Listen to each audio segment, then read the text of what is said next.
I think I've talked about this in past videos, but I love talking about it, so here's a chance to talk about it again. It's springtime here, and this is your time to get free trees out of lawn areas and mulched areas if that's something that you're interested in.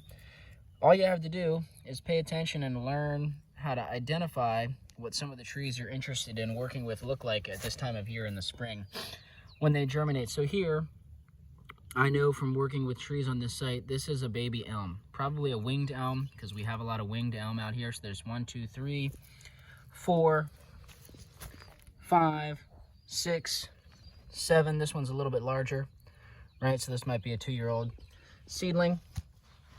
This one I was looking at here first is probably a red maple. And so all you have to do is get a little shovel, get underneath, try to get most of the root, soak it in water real quick, and then stick it in a pot. I like to use leaf compost to fill my pots, but you can use potting soil, garden soil, whatever, reclaimed, pots from the waste stream. Go buy fabric pots or nicer pots if you want, whatever. When they're that young, they're typically, pretty hardy and will adjust to most treatments that you'll give them. Here's an example. The trees planted themselves, right? I might have talked about this in the last video. These are, I believe, box elder seedlings that actually just started themselves in an empty pot that had some soil in it, right? So, just something to talk about, something I like to talk about. Now, maybe it wasn't the best example. I'm not going to go dig those seedlings up that I just pointed to. I've already got more plants that, well, I was going to say more plants than I'm able to manage. But what I mean is I'm at the amount, I don't really want any more potted plants than what I currently have, right?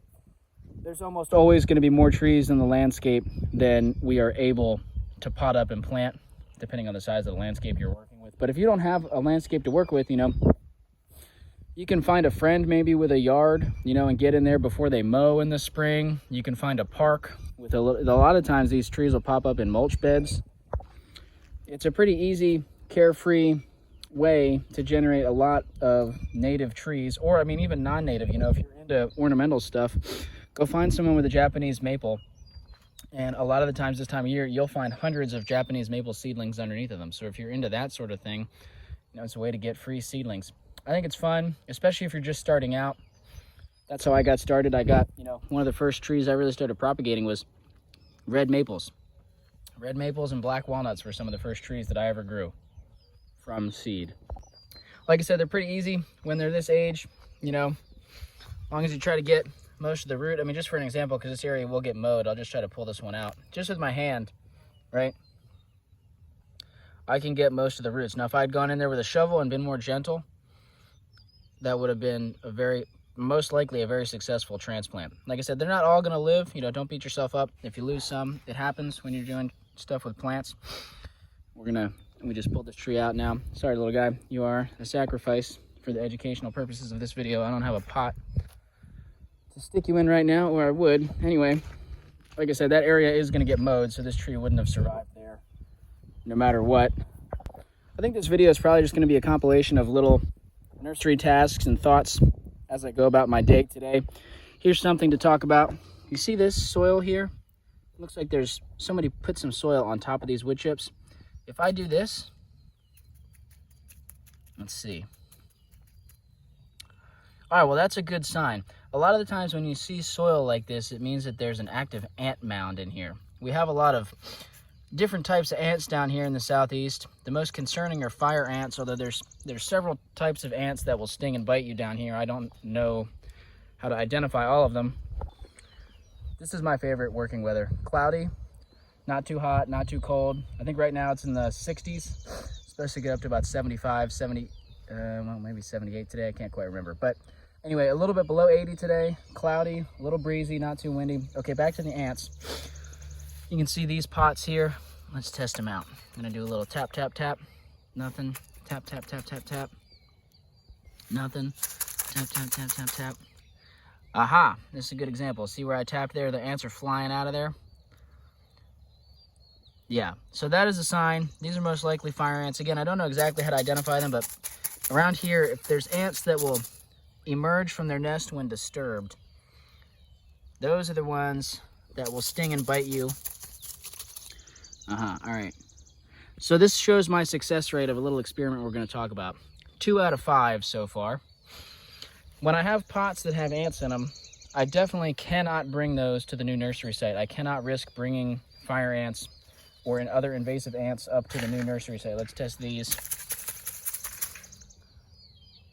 Yeah, we still have ants in here. Not surprising, I didn't give these as long of a treatment. Okay, there's many ways to deal with these fire ants. The way that I have been finding some success without using chemicals is you take water, like so. You take your pot. It's gonna be dangerous to do one-handed because I don't want to get lit up by these ants, but here we go. Take the pot like this, dunk it in the water, nice and fully submerged. Oh, there's ants on my hands. Get them off of there. Oh, hold on. Gotta have 2 hands to get these ants off my hands. Gotta get them before they start lighting me up. I think we're good. Okay. Thanks for bearing with me there. No ants on my hands. So you can see this is drowning the ants. Many of them are floating to the surface. This is not going to kill most of them. This might not even kill any of them. But I'm going to leave this pot in here for upwards of an hour to get fully soaked and saturated. And then I'll take the pot and I'll place it on some sort of elevated surface where it's not in contact with the ground. And I find that I get about a 50%, ants leaving rate. You can see these 2 pots, they're fully free of ants, so I need to move those away from the ants for now.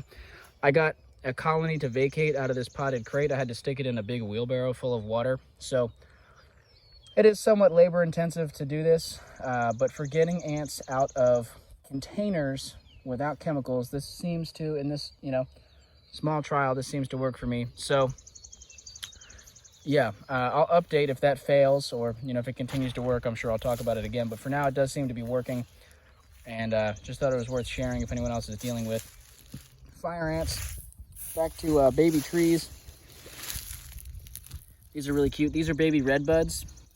Okay. Little baby red buds popping up. See the little heart-shaped leaves?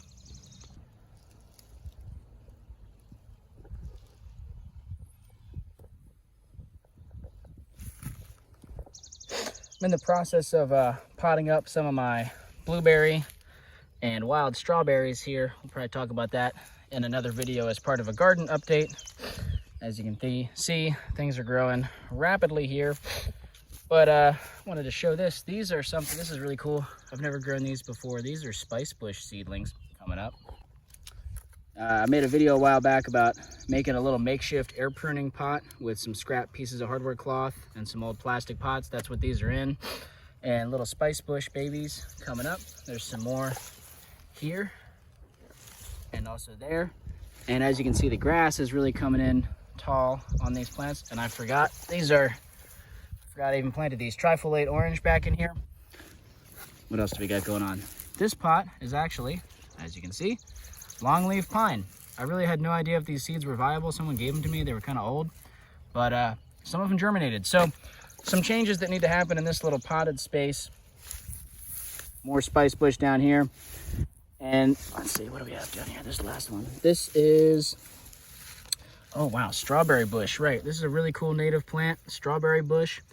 Not edible, not a strawberry. Makes a really unique looking flower. Deer love this plant. It's pretty cool. Shade tolerant shrub. Spice bush also a shade tolerant shrub, and so there used to be a tree here that would have provided shade. Now that it's getting warm out, we're getting days in the mid 80s quite often now, even though it's only mid-April. I need to move these pots to a shadier area, perhaps under that cedar tree, or perhaps in the shade of this cedar tree here, and that'll make these guys a little happier. I'll also get them out of the weeds. I mean, I'm losing these pots in the grass, so I got to get these out of here anyway because it's hard to manage in this space. All sorts of things waking up, right? This is a willow cutting waking up in this bed.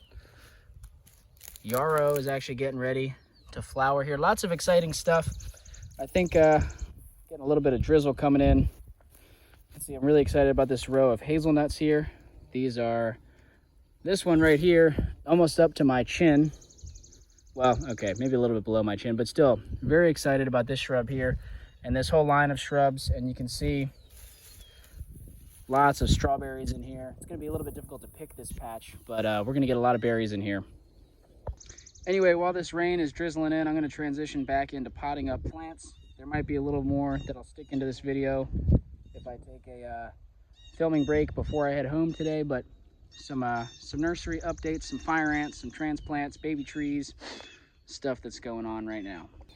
Just wanted to show off real quick the beauty of some of these red leaf peaches, which I've shown in other videos. This seed I got from the Experimental Farm Network. I haven't seen them offering it in a while. I got the seed a few years back. And I'm not sure exactly the story on these red leaf peach. I can't recall exactly what the history of this variety is. Not really a variety. I mean, it's from seed, so each one will be a little bit unique. But red leaf peach is what they were called. I think they might, I mean, maybe they're just like a Siberian peach or something, but they have this red anthocyanin color pigmentation going on that I think is just spectacular. They will dull a little bit throughout the season. You can see, like in a leaf right here, it's starting to get some green on it. It looks almost like it's just been dusted with pollen, but that's actually green coming in to do some photosynthesis, or some more photosynthesis rather. And but they will retain some of this redness throughout the entire season. Spring and fall, they're very, very red like this. Really pretty landscaping plants, and it just makes you wonder, you know, why are we not using edible ornamentals more, right? We see a little bit of ornamental kale planted in cities sometimes, but there are so many examples of plants that are either native or edible or both that also have incredible ornamental value. I think we should be using these a lot more in our landscapes, as opposed to, you know, the conventional things that we plant, you know, the Norway maples, which are invasive, the Japanese maples, which don't really support a whole lot.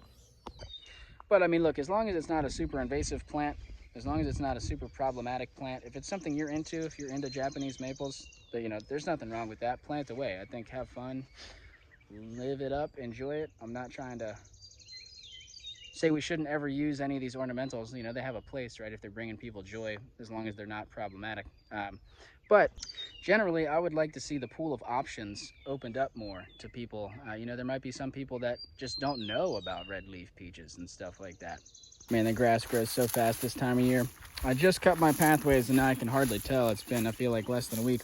You can hopefully see I did weed whack some of the honeysuckle that was in this area. Now, obviously, I have not terminated it, but I've hopefully set it back enough that maybe some of the grasses are going to come up and outcompete it. Either way, at the very least, the honeysuckle's not getting big. You know, it's not that hard to come in and weed whack this a few times a year, at least once a year. Compared to if I let these honeysuckles get big, you'd have to come in with a saw, you know, you'd have to start digging root balls out, stuff like that. That can really impede management. I'm not viciously upset that there's honeysuckle in this space. You know, I don't have any other plants established in here. There's no natives in here right now anyway. Or maybe I shouldn't say none. There's no natives that I have noticed in this little patch. Anyway, I'd like there to be, and we're moving towards that. But for now, you know, my opinion is always I'd rather have plants than no plants. I'd rather have any plants than none, even if they're non-native and invasive. Ideally, we don't have any invasives in our environment, but, you know, right now we do have them all over the place. And so we're working towards getting rid of them. But in the meantime, they are serving a role. At least they're covering the ground. But like I said, I am actively managing them to prevent them from increasing their control and influence on the landscape. Anyway, what I walked over here to talk about, I'm happy to dive into invasives in more detail in another video. Just talking about digging up seedling trees, one thing to consider, this is actually a really good example right here. This is an American persimmon coming up. Okay, so I'm pretty sure that's what this is. And what I want to point out is be careful in lawn areas. You know, when you're digging up trees, be careful for things like this, right? You can see this is a much larger base of the tree. There's evidence that it's been cut multiple times. The reason I say be careful is this root system is going to be massive. This tree is, even though it's a small tree, it's been here for a very long time. It's been cut back by animals and by weed whackers many times. It'll be much harder to dig that tree successfully. You can see a smaller version of the same thing right here, okay? They're not always this obvious. What you want to look for is a thick woody stem. And any sort of, if you see a transition where it's like that growth is older than that growth, you can tell, okay, this tree is more than 1 year old. It's going to be harder to dig. There's a lot of these persimmons in here. Anyway, that doesn't mean it's impossible to dig up a tree like that. It can be done. I actually dug up a persimmon sucker like that last year. I planted it here. Gosh, you can hardly see. It is, see that little thing by my pinky? It is alive, okay? It is alive. There's another one we can check on somewhere's over here. Let's see. I think I planted one over here. Let's see if it came back. Yeah, you can see right here, sprouting. Now the stem died last season. It had a kind of a rough time with the transplant. The stem died, but it's re-sprouting. Although actually, this is not the best example maybe, because I did also put a bunch of American persimmon seeds in this spot. So really, without digging down, there's no way to tell if that's from the original root system or if that is a seed sprouting. But point being, you can try to dig larger trees like that. Now, the other thing to be cautious of is trees with deep tap roots. You know, I've got in here a few pawpaws. There's some various oaks sprouting right in here. You can dig oaks and pawpaws at that age, but they are deep tap-rooted species, and so very often the taproot is deeper than what you see above the ground. And it's usually on those species important to get all of the taproot intact, or the species could have issues. And this is a generalization. You know, there are many times when you can dig up a taprooted tree, and even if you damage the taproot, if you give it good care, it will heal that wound and potentially regrow and do okay. Sometimes it won't. Sometimes these effects, you know, the damage to the taproot, sometimes that may not be seen for many years down the road. There's just a lot of things that can come into play. I say that not to, you know, make people worry and not want to do this, but just if you're getting into digging up trees in the field for the first time, those are some nuances to maybe consider, to think about as you're getting into it. Just play around with it. At the end of the day, what's the harm in trying? You know, if you're dealing with a tree that's in a mowed area that's not going to survive anyway, so what if you dig it up and it dies because you didn't realize it had a taproot or whatever? You tried at least. You know, even if there's a chance at succeeding, that's better than just letting the tree die in the yard. So it's a really good learning opportunity to see what these species are capable of, what you're capable of as a grower. One of you guys noticed something really cool on one of my last videos. I didn't think anyone was going to pick up on this, but now's a good time to talk about it. Using mulch that is specific to different species of trees. So you can see here, I've got a bucket full of black walnut shells. If we go down here, well, it's going to be kind of dark and hard to see, but let me move it this way. We've got a bucket full of fragments of black locust, or I'm sorry, honey locust husks, you know, the pods. Whatever you want to call these, man, they smell kind of good. We got those. A bin full of hickory husks right here. Okay. A little bit quick because my phone is dying, but the idea is that I do a lot of seed processing for, you know, tree seed. I also do a lot of seed processing for food. I eat a lot of black walnuts and acorns and things, and I try to collect based on species, you know, the different material from those processes for the purposes of mulch. Here's what someone noticed in a video. I've got some oak trees, some white oak establishing here, and there's acorns down as mulch. Now there's also wood chips in here. It's not entirely acorn shell mulch, but and these came from white oak, right? This is white oak acorn shells. Over here is, for whatever reason, in the past I separated out. I had a bucket of mostly acorn caps. Can't remember why that happened, but it did. Something's tearing up these oak seedlings. I think they'll be all right. They might benefit from some water. This is their first year being transplanted. They are going to want some water. They're in a pretty sandy, dry spot, and it has been hot and dry for a little bit. We're supposed to get rain in a few days. So also, I don't have power right now. The power is shut off for some reason, so I can't use my well, which is an issue. But anyway, gotta make my way towards the shade. I'm feeling hot, guys. It's like 85 today. The thought is, you know, if I use mulch from local healthy trees, hopefully like mature, established mother trees in the area, and I gather material from them, you know, like you saw, shell fragments, husk fragments, and I use those as mulch around trees of the same species, the hope is that there will be spores of beneficial fungi and bacteria that are symbiotic to that specific species and specifically adapted to this environment. Look at all this poison ivy here underneath this red maple. Now there's also these black locust trees right next to these oaks. So I dumped some honey locust seed pods. Now Not exactly a species to species mix. You know, they're not super closely related, honey locust and black locust. So ideally these would have ran around honey locust, but I don't have a whole lot of honey locust planted here, and I kind of just wanted to get this material out of the shed. Did another one there. And then if we walk over this way, continuing to add mulch to a lot of trees around here, there is an actual honey locust right here. You can see the leaves are different, honey locust versus black locust. And you can see some of the pods. I added a lot of honey locust pods here, and then I've started adding some wood chip mulch. So we're beefing up all of the mulch piles around pretty much everything. I don't know if you can tell a difference in this hazelnut strip since the last time I had it on camera. We're gonna keep going down that way as well. So as I get time today, we're gonna add mulch to these oaks and these black locusts, and just keep on going down the line with the mulch. So I'll beef up the mulch here where there's some sunchokes in the ground, which again, not seeing many sunchokes come up over here yet. Not sure if they're delayed. This is one coming up, one little baby sunchoke, but there should be tons of them in here, like one every like 1.5 feet. They could be late, they could have gotten eaten by mice, who knows.